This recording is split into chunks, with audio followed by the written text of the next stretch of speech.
Imagine being 12 years old and your little brother only 8.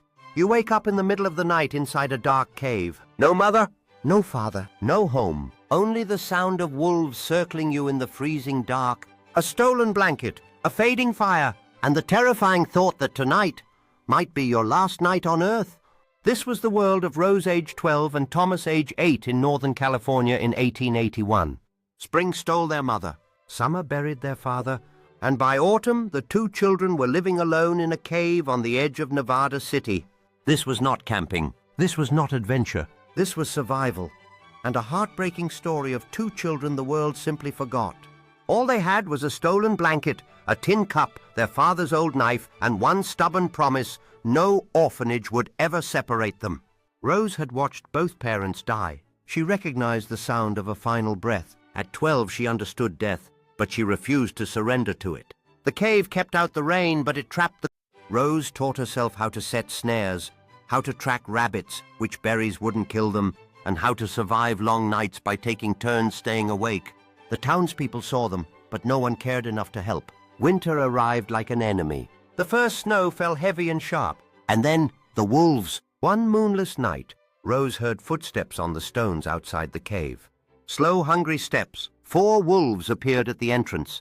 Thomas woke up with fear burning in his eyes, but Rose pressed her hand over his mouth. "Don't move! Don't make a sound!" Her fingers trembled as she struck the flint. Once, twice, 3 times, sparks died in the darkness. The wolves crept closer. On the 4th strike, a spark caught fire. Rose built the flame like it was her heartbeat. Grass, twigs, wood, anything to keep it alive. The fire rose, but hunger does not understand fire. The wolves and then something inside Thomas broke. Not from fear, but from the unbearable weight of everything he had lost.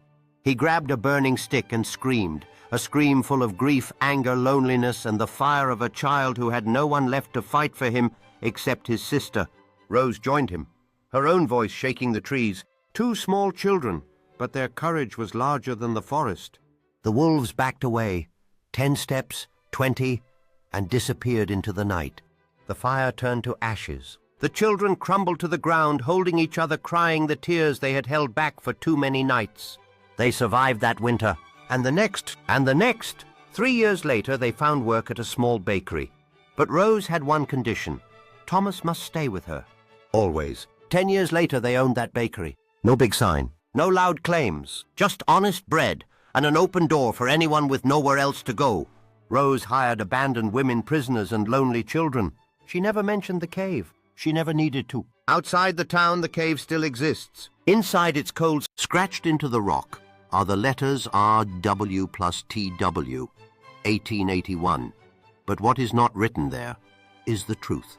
Inside that cave, fear did not win. Courage was born. Hope was born. And 2 forgotten children chose to live. That night, the wolves asked them a question.